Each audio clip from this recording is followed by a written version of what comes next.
Mr. Prime Minister, Honorable Prime Minister, I would really request you, since you've been here for the better half of 1 hour, ये भी सुनते हुए जाइए sir, डरिए मत sir, डरिए मत, 2 बार आ गए sir.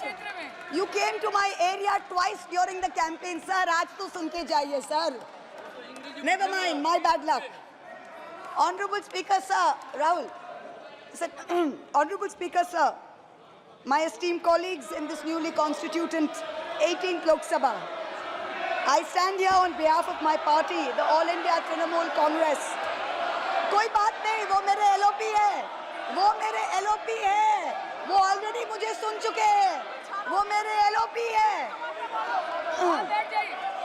Honorable Speaker sir, my esteemed colleagues, in this 18th Lok Sabha, I stand here on behalf of my party, the All India Trinamool Congress, to speak on the Honorable President's address.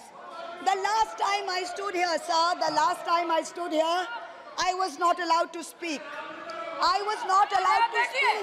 आप लोगों ने अरे let me finish. Dimple, let me finish. Guys, ignore. Let me finish. And जिसको जाना है, please जाइए, no problem. The last time I stood here, I was not allowed to speak. But the ruling party has paid a very heavy price for throttling the voice of one MP. मुझे बैठाने का चक्कर में जनता ने आपके 63 सदस्यों 63 जन को परमानेंटली बैठा दिया. You have gone down from 303 to 240. In my maiden speech in the Lok Sabha in June 2019, I spoke on the 7 signs of fascism that were taking over this country. 5 years to the date, on June 27, 2024, this House saw the unprecedented scene of the marshals welcoming the President of India, the Honorable President, with a Sengol in their hand. The Sengol is a symbol of the supreme authority of a monarch. It has no place in the temple of a constitutional democracy. But, Honorable Speaker, sir, it is understandable why this happened. Because the BJP has still not understood that their 303 brute majority, their Rajtantra, has been reduced to a 240-seat minority by the Loktantra. They are still living in the world of the Sengol. This sudden changed reality, this new reality, is yet to sink in for the treasury benches and especially for the speech writers of the Honorable President's address. The speech that the Honorable President read out, she said, the people of India have elected a stable government with a clear majority. Please do not embarrass the office of the President by using poorly edited cut and paste versions of old speeches. This is not a stable government. It depends on multiple allies with a history of U-turns. It has not got a simple majority. The BJP is 32 short of 272. It is going to be a very hard landing for the treasury benches, as was obvious today. This time, there are 234 warriors this time, firmly united, and we have walked through fire to walk through these doors, so you will not be able to shut us up this time the way you did last time.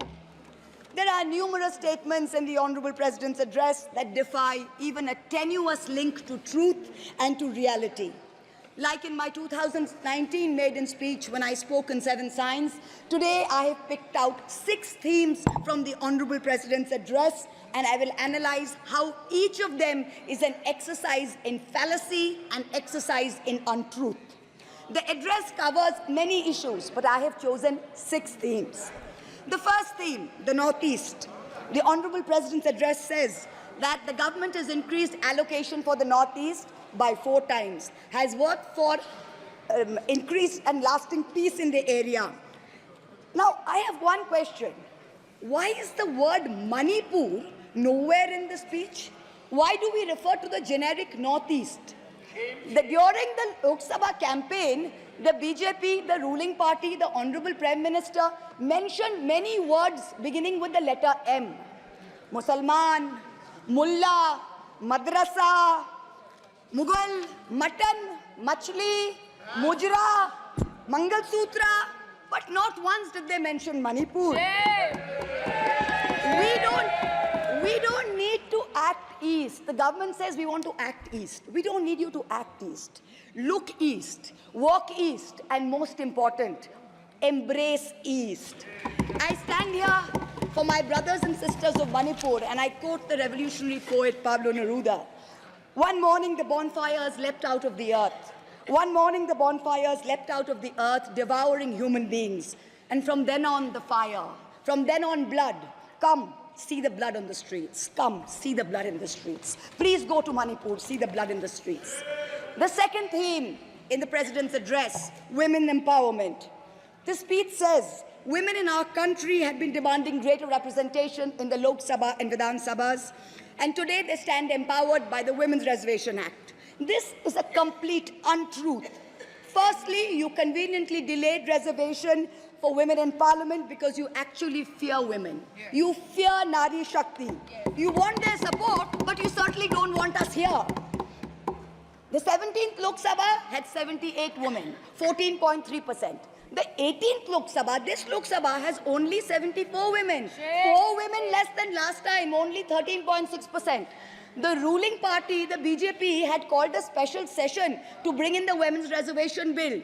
They have got a shameful 30 women MPs out of 240, only 12.5%. It is only Mamata Banerjee's Trinamool Congress that in 2019 had 37%, and even this time has got 38%. The President's address talks of a comprehensive campaign by the government to enrich and make 3 crore women Lakhpati Didis. All that we have seen so far is a far more comprehensive campaign to make 1 Arabpati Dada. I'm sure I don't need to take his name in this house. I'm sure we all know who we are talking about. The third theme, Kashmir. The address mentions that after decades of shutdowns and strikes, the Kashmir Valley has voted in an atmosphere of stability and security. But if abrogating Section 370 was such a good idea, why did the ruling party, the BJP, not even dare to put up candidates in the 3 valley seats of Anantnag, Baramulla and Srinagar? If 370 was such a big deal and you were going to campaign on the basis of 370, you did not even dare to fight the seats. The Kashmir Valley has voted in MPs who were against your 2019 decision. You downgraded Ladakh into a union territory. You told them it was a temporary move. Today, 5 years later, the Ladakhis are still waiting. They have not got back their statehood. You have not given them a legislature. You have not included them in the 6th schedule. You have not given their demand of 2 separate seats of Leh and Kargil. As a result, in the current Lok Sabha, the Ladakhis have relegated you to 3rd position in the Lok Sabha. You lost it. The fourth theme in the Honorable President's address, the Election Commission of India. The speech expresses gratitude to the ECI for conducting the largest election in the world. With all humility, with no intent to denigrate the office of what used to be the august constitutional body of this land, let us as members of this opposition put on record that we won in spite of the EC, not because of it. The commissioners chosen by a government-dominated panel in willful disobedience of the Supreme Court turned a deaf ear to the most egregious violations of the Model Code of Conduct by the ruling party, by the Honorable Prime Minister with his hate-filled speeches and his divisive religion-based rhetoric. This country has been ashamed and disgusted by the language used against minorities during this campaign. This election will go down in history where an eager and compliant election commission turned a blind eye and a deaf ear against the excesses of the ruling party when the MCC was in effect. Opposition leaders were arrested, party accounts were frozen, ED and CBI even came into our election offices with impunity. Ultimately, the voters took charge and they said, "Bahut ho gaya." Enough is enough. The fifth theme, and here I have to commend the speechwriter's very dark, almost macabre sense of humor. The Indian Railways, aviation and infrastructure. The address says that work on the Ahmedabad-Mumbai bullet train is going on at a fast pace, and Indian Railways is doing feasibility studies for bullet train corridors in the north, in the south, in the east of India. Now, I'm going to ask the government a question. Why are you, Honorable Chairperson? Is this a cruel joke?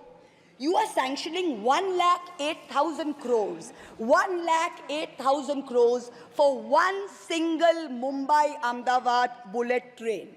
A basic high-speed rail network costs 200 crores per kilometer. The Indian Railways is touting the Kavach anti-collision system. It's an automatic train protection system as the cheapest in the world. Says 50 lakhs per kilometer is the cost. The total rail tracks in India is roughly about 126,000 kilometers. So the cost of covering all of India with Kavach is going to be 63,000 crores. All of India's Kavach costs 63,000, and one single Ahmedabad-Mumbai bullet train costs 1,08,000. Please look at the numbers. Last June in Balasore, 3 trains collided, 296 people died. The ministry said Kavach was not operational on that route. Last week, Kanchenjunga Express collided with a goods train in New Jalpaiguri. 10 people died. Again, the ministry said Kavach is not operational on the route.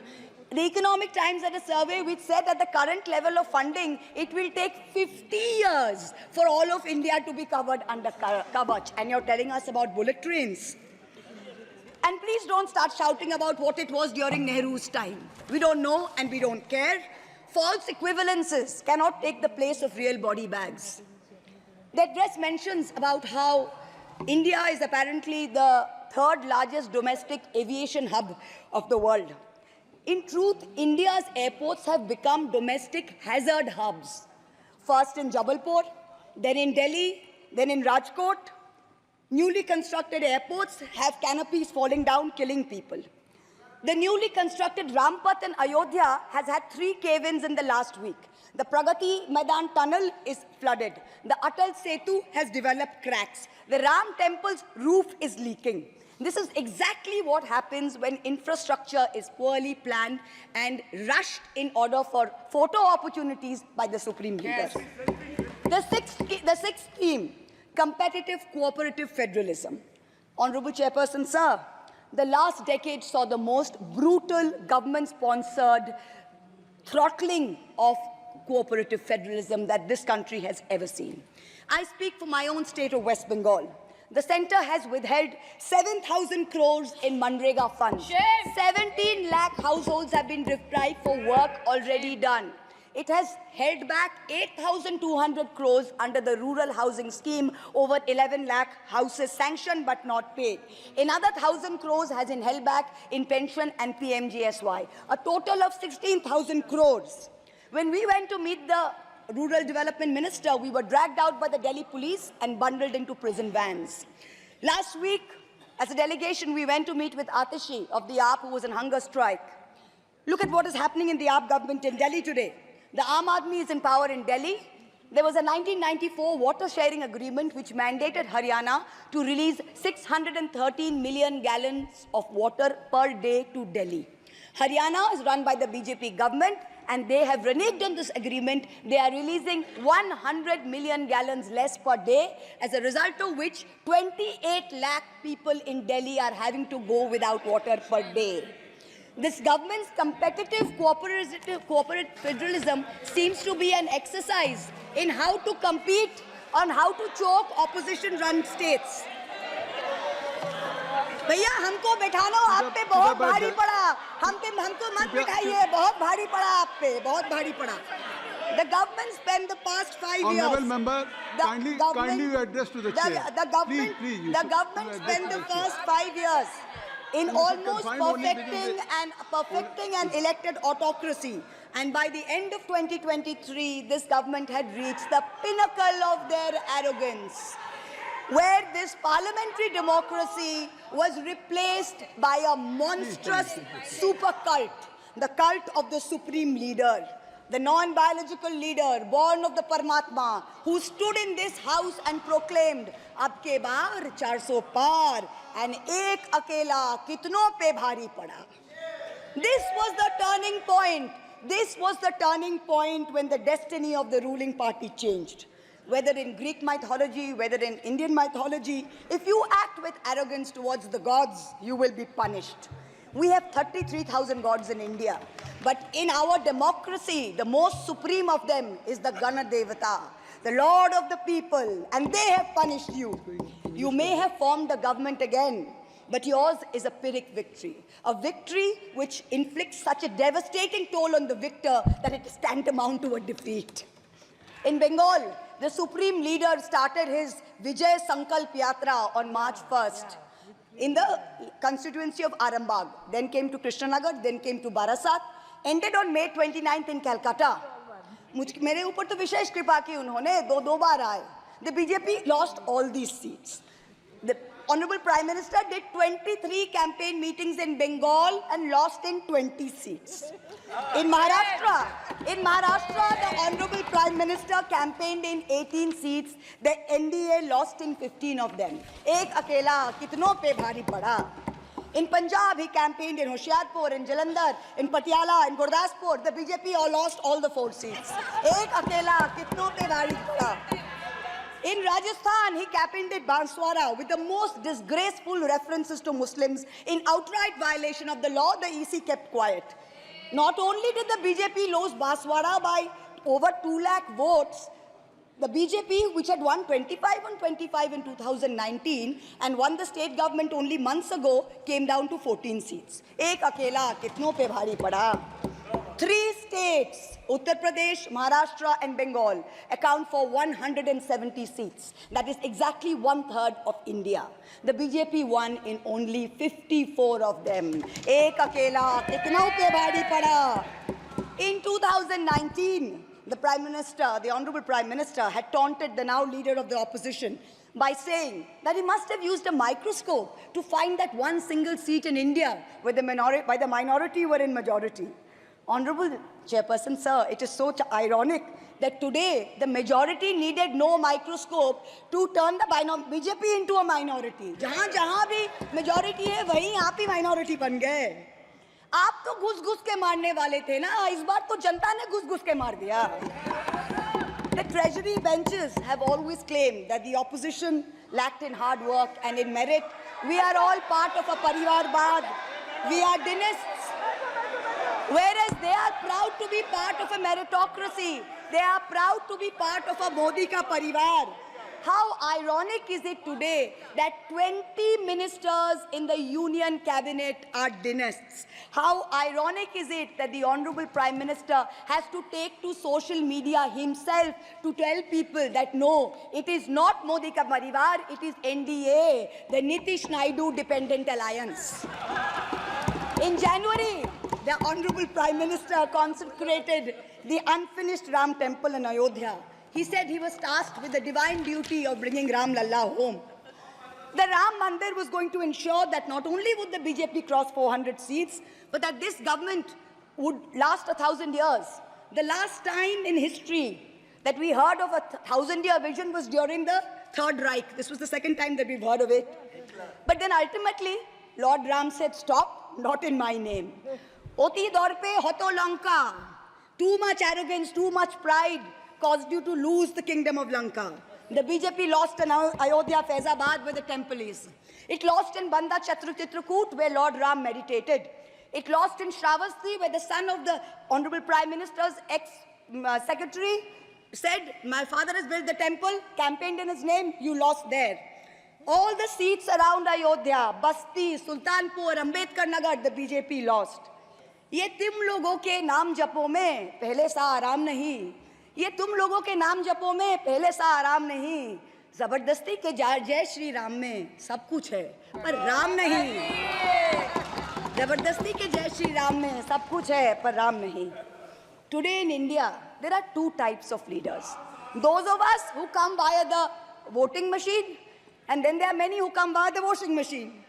There are still people who say, wait, you don't know Modi ji. Wait 6 months and see. The BJP will get 300 members. To them I say, no, this will not happen this time. Because every potential turncoat will have to choose between temporary greed of fear and between permanently becoming politically irrelevant. So you can offer you can accept a temporary offer of a ministry, you can accept a temporary settlement of an existing trumped-up CBI or ED case, and you can switch parties. But when you go back to the electorate will punish you. Most turncoats have been punished by the electorate. Also this time, India has very large, solid bloc components. The Congress has 100 seats. SP has 37 seats. Trinamool has 29 seats. DMK has 22 seats. NCP and UPTA have 17 seats. So this is not a ragtag bunch of members that you can lure away. This is a solid bloc. So yes, it's a question of time. But the question is not whether they will get 300. The question is when people will join us and we will cross 272. The ruling party's politics have always been along the lines of religious hate and ethnic divisiveness. But even at the height of their power, when they got 303 seats, 1 out of 2 Hindus had not voted for the BJP. This time, even in their core Hindi heartland, their core voters have deserted them. The Muslims in India, over 250 of them, called infiltrators, called terrorists in the land of their birth, waited silently, patiently, and bided their time. And in one voice during this election, in every state, they stood up and they told the government, and I quote the poet Puneet Sharma, "Hindustan se mera seedha rishta hai. Tum kaun ho be? Tum kaun ho be?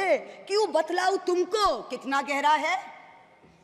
The Dalits, whom the BJP paid lip service to for so many years, realized that even the talk of 400 seats meant that Baba Saheb Ambedkar's constitution was in danger, and they deserted the party.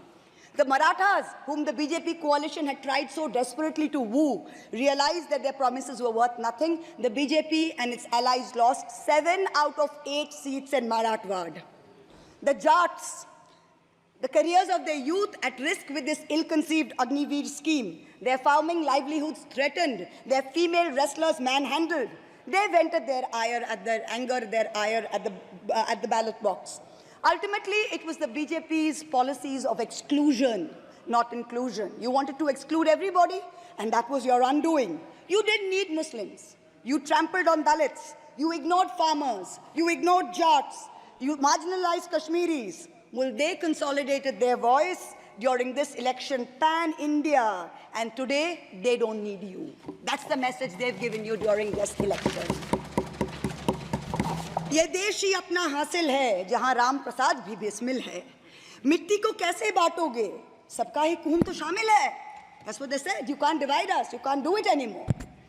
This new India, this new frame of reference is going to be very hard for a lot of interest groups. Perhaps the first casualty is the legacy media.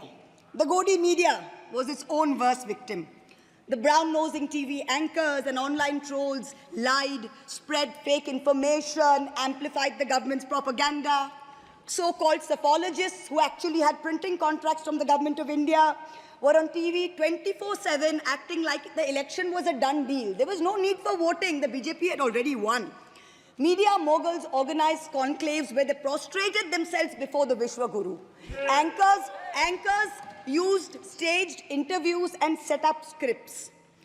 In short, the media had lost all credibility. So when you asked the people during surveys which way they voted, they didn't trust you and they didn't tell you the truth, which is why you got it wrong. Ram Kamal Jha, the editor of the Indian Express, remarked that some media owners were so comfortable on their knees that it hurts to stand up. To them we say, please stay where you are. There is a new generation of journalists in India today with spine, with integrity, and with courage. A media you have done your best to silence with fake cases and attempts and censorship, but they have survived and they will thrive in the digital space. I will also touch upon another pillar in our democracy, the judiciary. 2 days ago, the Honorable Chief Justice of India, while on a visit to Calcutta, remarked that judges were not deities. They are here to dispense justice with compassion. Just as one can't be partly pregnant, you either are or you're not. Justice and democracy too must be absolute. They cannot partly be in effect. The retirement age for High Court justices is 62, and the retirement age for Supreme Court judges is 65. Now, this has unfortunately contributed to High Court judges kowtowing to the Supreme Court Collegium and to the government for a last-minute elevation to be able to serve for 3 more years and then qualify for further sinecures, such as the head of the Lokpal, the head of the National Human Rights Commission, chairman of various tribunals. It has come to such a state that opposition leaders framed in politically motivated cases are denied and bail and denied justice simply because judges are even scared to touch their case for fear of offending the government. Today I say, the poorest people in India who have perhaps the most to lose from offending the government in power, they have shown spine and risen to the occasion. Your lords and ladyships, heed thy inner voice, have a spine, rise to the occasion. 7 months ago, on the 8th of December, this house was transformed into a Kurusabha, presided over by a blind Dhritarashtra, where Dushrasan Darbaris made every attempt to disrobe Draupadi. The ethics committee that voted to recommend my expulsion on the 9th of November, they voted 6-4, had 10 members and 1 chairperson. Of the 5 Lok Sabha members from the BJP, 4 have not returned to the House. The chairperson, a BJP member, has also not returned. The Congress turncoat from Punjab who voted against has also not returned. The BJP lady MP from Maharashtra who started the debate in the House on behalf of the BJP has also lost. Much like Lord Krishna protected Draupadi, the people of Krishnanagar have protected me. In the last year, a lot of people look at me and say, oh, Mahua, you must have lost a lot. You lost your membership, you lost your house. And by the way, I also lost my uterus due to a surgery. But you know what I gained? I gained what Rahulji said, the freedom from fear. I do not fear you. I will see the end of you. We will see the end of you.